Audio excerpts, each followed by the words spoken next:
Trump hits back at Jake Tapper after he demanded that CNN cut footage of enthused Trump supporters. Tapper told CNN staff to cut the footage live as Trump supporters cheered him on and sang, "Happy Birthday," in a Miami restaurant. Former President Donald Trump fired back at CNN anchor Jake Tapper after he wouldn't take his appearance with Florida supporters live, saying he would make his remarks to supporters into a campaign ad. Tapper demanded that CNN staff cut the footage of Trump meeting supporters in Florida Tuesday, saying that he didn't need to see any more of that. The comments later drew a sharp response from Trump. Fake Tapper just demanded that his broadcast be closed down from Miami because there was far too much enthusiasm on the streets for Trump. The good news is, he was the only one to do so, perhaps a good explanation as to why CNN's ratings are so low. Trump wrote on his social media platform, Truth Social. Trump was responding directly to Tapper's comments on Tuesday as the former president was greeted by enthusiastic supporters who prayed with him and sang, "Happy Birthday," in his honor at the Versailles restaurant in Miami.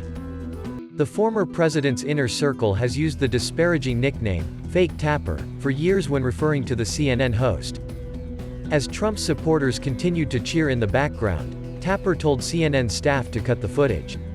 "The folks in the control room, I don't need to see any more of that. He's trying to turn this into a spectacle, a campaign ad. That's enough of that," Tapper said. Tapper reminded his audience that Trump was being arrested on charges of breaking serious national security laws. And as we watch Donald Trump attempt to turn his arrest and indictment into some sort of campaign commercial, we need to remember that the reason we are watching this is because Donald Trump is accused of breaking some very serious national security laws and then obstructing and refusing to cooperate with the FBI. Trump was incorrect, however, in claiming CNN was the only network to do so.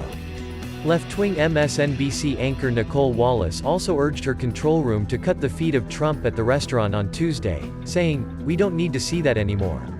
We know where he is." Trump is the first president in American history to be indicted by both a Manhattan grand jury and the Department of Justice.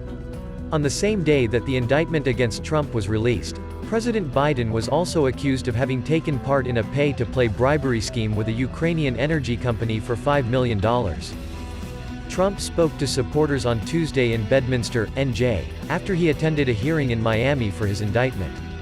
He called the occasion a day that will go down in infamy.